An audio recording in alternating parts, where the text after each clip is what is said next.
After the blazing flames of Seattle, there was a huge gap that needed to be filled. Almost all of what is now downtown Seattle burned in the flame. Lucky for Seattle, there weren't any casualties, but the Seattle economy, after looking unstoppable from the late 1800s, now grinded to a halt. Something needed to fill the void, and fast, if there weren't going to be any lasting effects on the Seattle economy. There were plenty of rich men from New York in this time. It was the time of such figures as John D. Rockefeller, Andrew Carnegie, and Cornelius Vanderbilt, the three richest men in New York. There are many who had gotten rich in New York and were ready to jump on the chance of being kings of such a new and fast-growing city. And Mr. Lyman Cornelius Smith was ready to rule Seattle.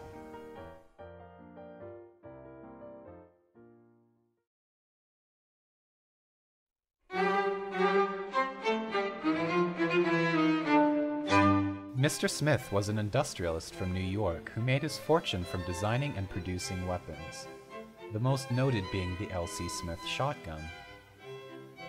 However, Smith decided to sell the rights to his shotguns and move into the production and distribution of typewriters on the West Coast.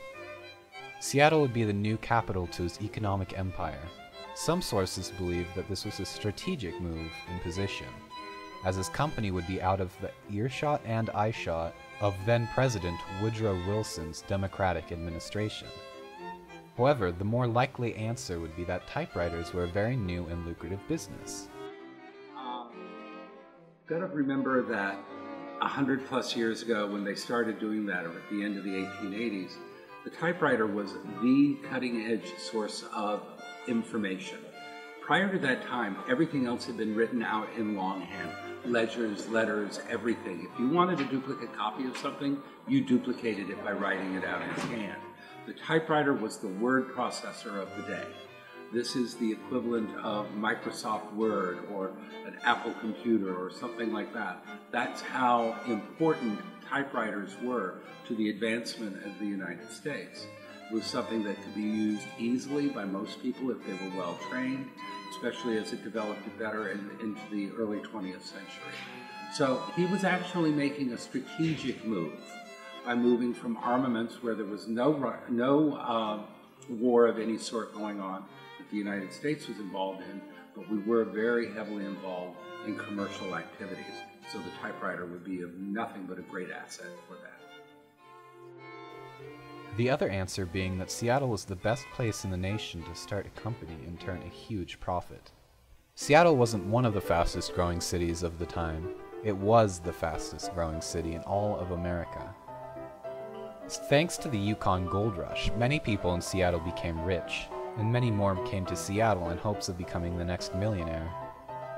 Fred Trump, the great-grandfather of billionaire Donald Trump, became a millionaire by going to the Yukon and striking it rich with gold. Others made it by selling supplies to people who came into Seattle trying to strike it rich. John W. Nordstrom made his fortune by starting a clothing business from money gotten from the Yukon Gold Rush. It was a very prosperous time in Seattle. Seattle was connected by freight and rail, making it able to trade in the world economy quite comfortably. People from all over America saw Seattle as a place where you could become rich quick, and if you're already rich, you could get richer. Mr. Smith was ready to make his purchase in Seattle and bought 8 separate properties without even looking at them. The land in downtown was being sold dirt cheap, but could be quickly turned to make a profit, which led to Mr. Smith making the largest land purchase in Seattle history.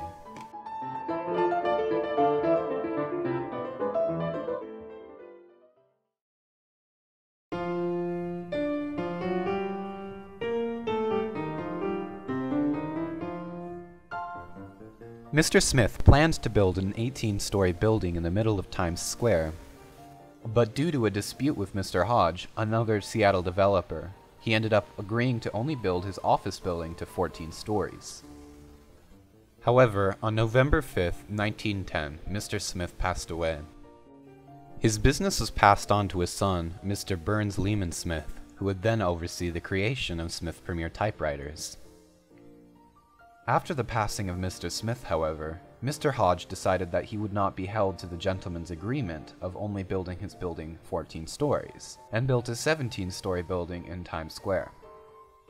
After this insult to the Smith family name, Mr. Burns Lehman Smith, the heir of the Smith fortune and business, decided that he would stop production of the Smith Tower and build a 37-story building that would be unmatched in size from any building west of the Mississippi. And so, the construction of the Smith Building was started.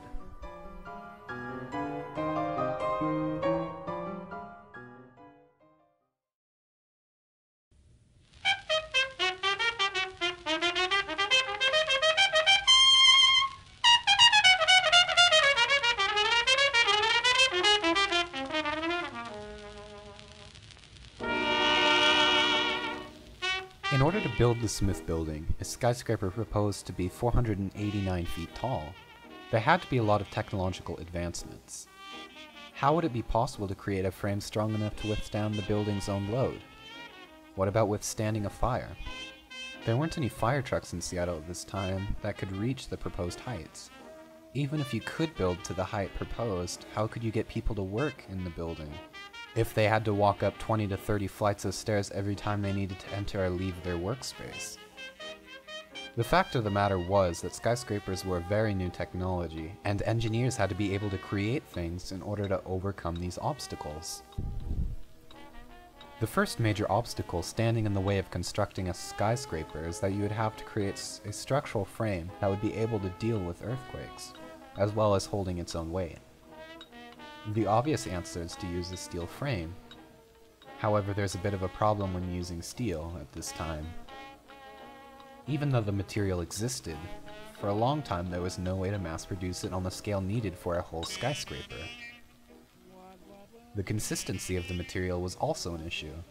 The steel couldn't have any impurities or there would be weak points in the structural support. Lucky for engineers of this time, Sir Henry Busmer had recently patented a way for removing impurities by blowing oxygen through the molten pig iron, allowing for pure steel to be cheaply mass-produced. The practice was finally starting to catch on as steel mills started popping up all over the country, including ones in Seattle. By being able to mass-produce steel, skyscrapers were finally structurally possible to build, leading to the creation of the first true skyscraper, the Chicago Home Insurance Building, setting a precedence for all skyscrapers after it to use a steel frame. One challenge that engineers had when building a skyscraper in Seattle as opposed to a place like New York is that there is very nice bedrock in New York, relatively close to the surface. Under Seattle, especially downtown Seattle, is just mud, hundreds of feet of mud. The reason why a building like the Space Needle is as tall underground as it is above ground is because that's the only real way to have a structural support in such a muddy place. The way that engineers dealt with this issue is by a structural foundation called a pile foundation. By sticking rods into the ground, you're able to create solid ground to build upon because the rods distribute the load of a structure to a non-solid rock or soil. Almost every building in downtown uses a system like this with rods of steel, concrete, or lumber in the case of the Smith Tower.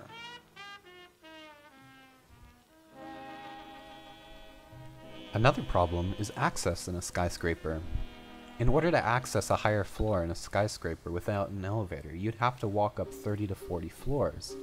Tall buildings like department stores before the invention of elevators would often close down, as customers wouldn't want to climb 10 stories just to look at one item and then have to climb down 10 stories again to make their purchase. Lucky for most developers in the early 1900s, elevators started being mass-produced in 1887 with the advent of the first elevator being used in 1857 in the E.V. Haugwalt department store.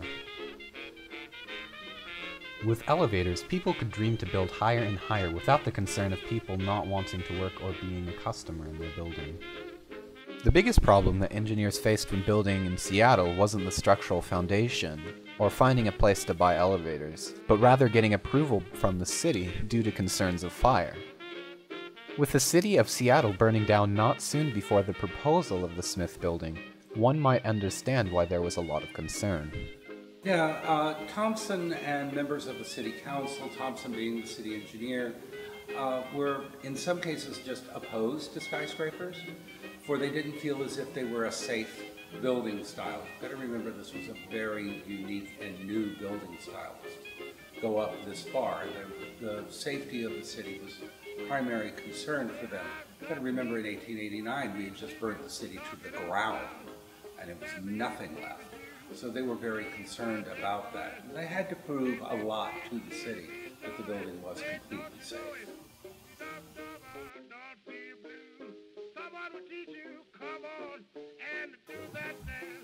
One of the primary ways that they were able to prove to the city that the building would be safe was building with a minimum amount of wood.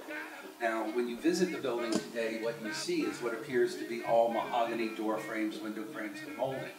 Well, in point of fact, there's steel.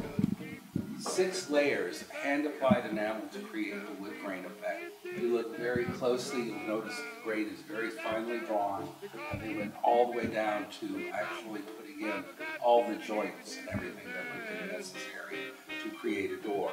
These are all steel. Mr. Burnsmith had to end up purchasing a fire truck that had an extendable ladder that would be used to serve the Smith building. The ladder, however, could not reach the top of the building, but the city council was relatively satisfied with it. The city eventually approved the building, begrudgingly by the city civil engineer who still felt it wasn't safe, which finally allowed the construction of the Smith building.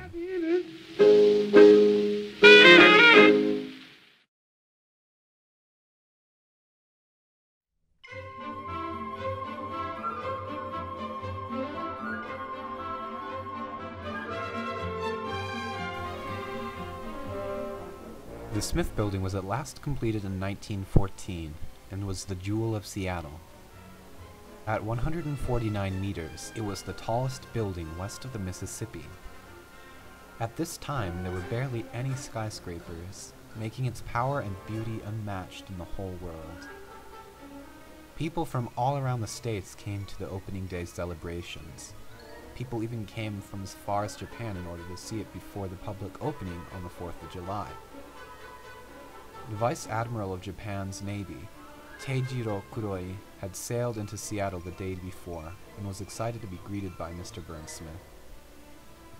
The Japanese fleet was visiting the United States, and this was, of course, prior to the beginning of World War I. And the United States and Japan were very closely aligned with one another at the time. With them visiting here, he was the primary foreign dignitary that was visiting the city at the time. And so we were very proud to have him here. We've got to remember we were a city of a little over 300,000 people, all the way out here in the great wet Northwest. So to have somebody of importance like the Vice Admiral visit the city on such an important day as the 4th of July and the opening of this building was actually quite a catch for the city's publicity.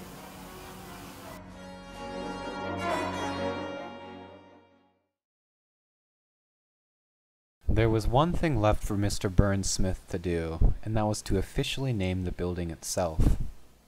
He did not want it to be named the Smith Building, as that would be the name for the company, and at which some point could be changed. He wanted the world to know what his father had envisioned, and named the building in memorial to his father. To this day, even with the ownership changing hands from Smith Premier to Ivor Haglund in 1976, to the Sammis Foundation in 1996, and finally Walton Street Capital in 2006. It has always kept its name in honor of Mr. Smith, the Smith Tower.